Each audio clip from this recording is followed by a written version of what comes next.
Hey there, you, me, and DC fans, and welcome if you're new. I am the stepson of Krypton, this time coming to you today with Absolute Wonder Woman, issue number 8, A New Story Begins. Now, I don't want to waste a whole lot of time. We're going to go ahead and jump right on into the issue, guys.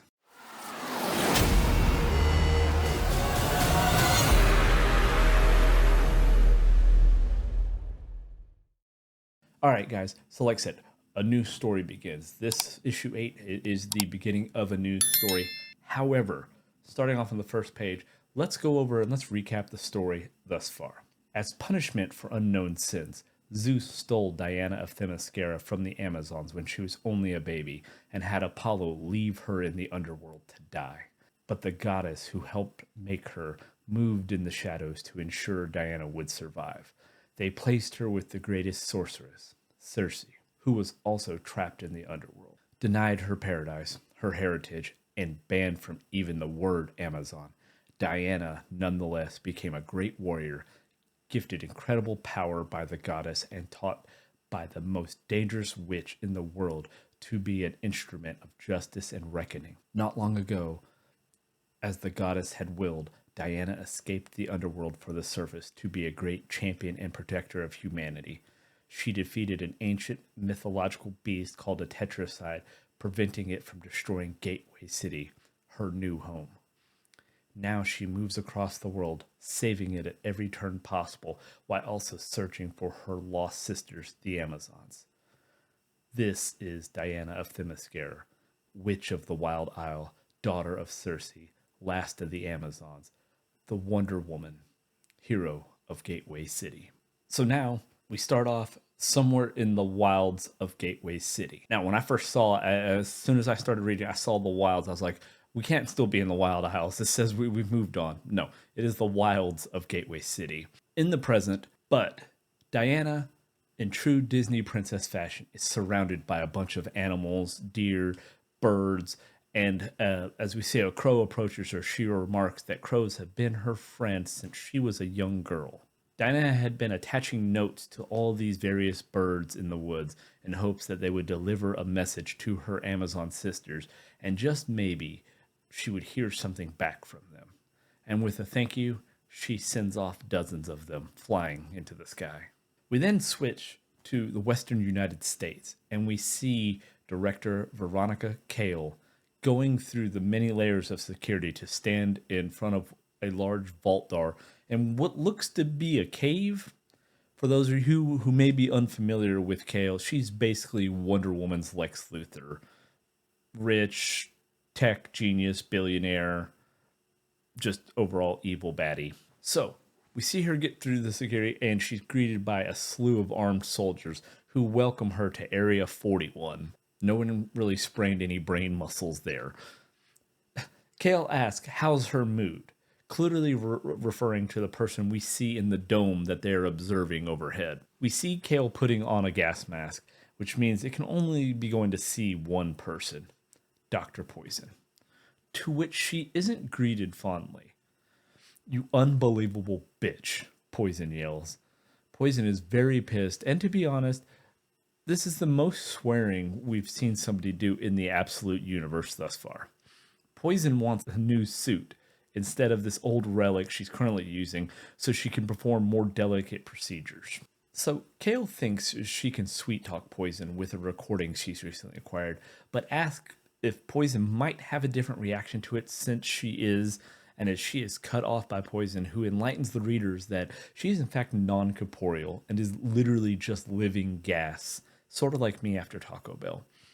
Cale has managed to get a recording of the Tetracide, that crazy creature we saw Diana defeat in the first couple of issues that let out that very, very ungodly like sonic shriek. Cale hands the recording via a pass-through chamber, saying how they wasted so much money on R&D for a sonic weapon, and the Tetracide gave them a better one for free.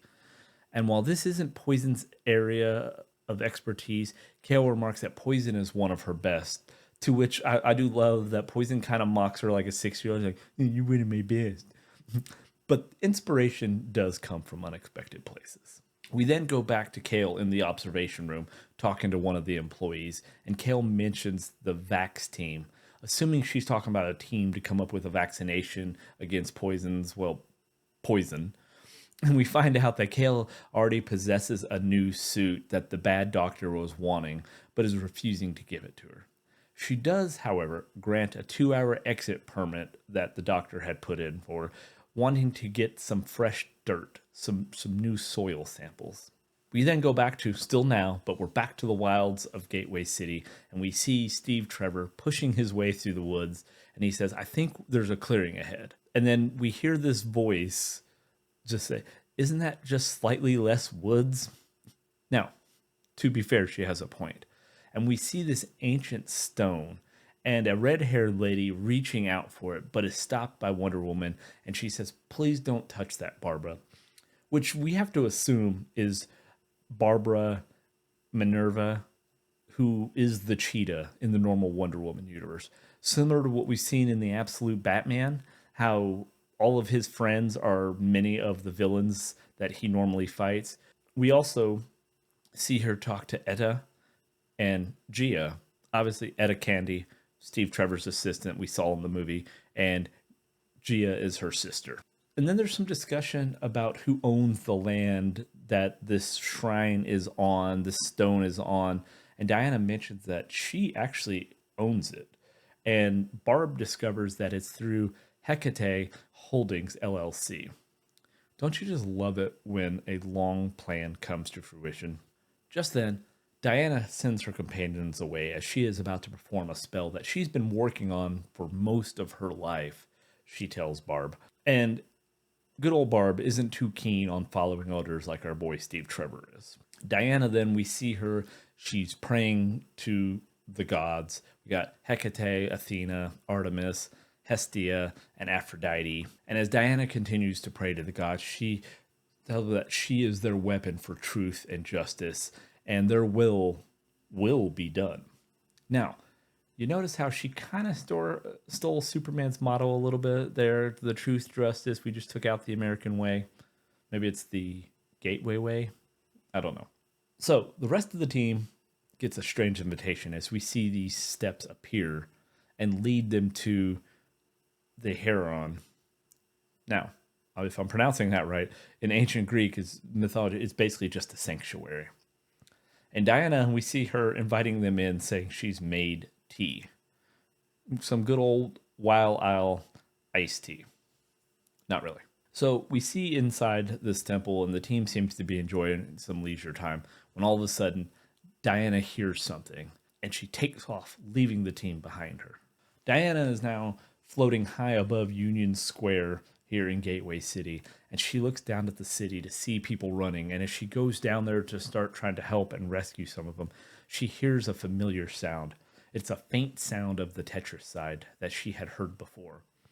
And we see hundreds of these mechanical spiders crawling around. So Diana's there working to try to get people away from the area. However, she realizes that given the number of spiders, it will take too long to try to evacuate everybody. She needs the spiders to come to her. She needs to be more of a threat, which, let's face it, isn't too hard for Wonder Woman. She finally garners the attention of all the spiders. However, when she sees the sheer number of them, begins to question whether or not she made a mistake. We see her as she's getting overrun with the spiders, literally covered in them, and she begins to doubt herself. But then at the same time, she feels shame. Her mother taught her better than that, and she has bested many a beast and will not be taken down by some robotic spiders, even if they are intertwined with the arcane, as she had mentioned earlier.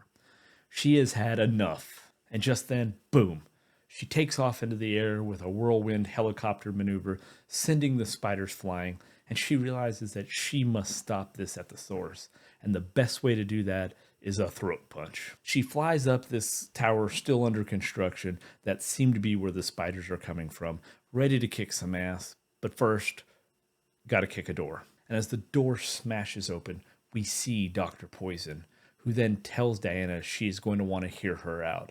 And just as Diana is ready to deliver that throat punch that she promised, Poison tells her she knows where Diana can find an Amazon. Now, how funny would it be if they were going to the website, Amazon, and she's getting some same day shipping on some spiders? I don't think that's where the issue is. I don't think that's where it's going to go. I don't think we're going to see Jeff Bezos and all of them crisscross into this, but you never know. What I will say though is I love where we're going with Absolute Wonder Woman. I mean, to be fair, I love all of the Absolute series so far. They're all starting to get very, very good. But I love seeing this completely different side of Diana, and I say completely different. She's still obviously a hero, but having grown up in hell basically and raised by Cersei, and we're seeing her. She's working with Barbara, who will eventually maybe become Cheetah. And I love the way they're doing these turns. It's been a great issue. We're picking up steam here. So I'm all in for it, guys. Let me know down in the comments, how do you feel about Absolute Wonder Woman? And what is, if you are following along with us, what is your favorite Absolute series? And if you have made it with me this far, might as well go ahead and give the video a like if you wouldn't mind. Subscribing to the channel, hitting the little bell notification so you will get alerted as we continue to put out these videos, and not only our Absolute series, but our Justice League Unlimited series, as well as all of the regular Superman content we normally do. And to keep this video as short as is humanly possible, guys, that is going to wrap it for me on this episode of You, Me, and DC. Until next time, I will see you then.